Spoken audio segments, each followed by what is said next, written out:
అనుగ్రహిస్తే తినుము తాగుము సుఖించుము సంతోషించుము అన్నాడు తప్ప ఎంత పంటనిచ్చిన దేవుని స్తుతించిన ప్రాణమా అనే మాట వాడు నోటంట రాలేదు. కొంతమందికి వారి కొన్ని కాన్సెప్ట్లు ఉంటాయి. ఈ భూమి మీద ఉన్నంత కాలం జలసాగా బ్రతకాలి, హాయిగా తినాలి, హాయిగా బ్రతకాలి, తినాలి తాగాలి, ఉన్నదాన్ని బట్టి మనం సంతోషంగా ఉండాలి అనేటువంటి ఆలోచన తప్ప కొంతమంది ఎప్పుడు కూడా ఈ లోక సంబంధమైన విషయాల మీద మనసు పెడతారు.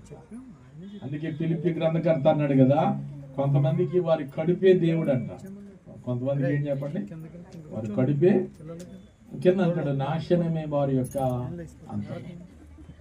బ్రతకడం కోసం మనం తినాలి తప్ప తినడం కోసమే బ్రతకాలనే ఆలోచన మనకు ఉండటానికి వీల్లేదు. దేవునికి స్తోత్రం చెప్దాం.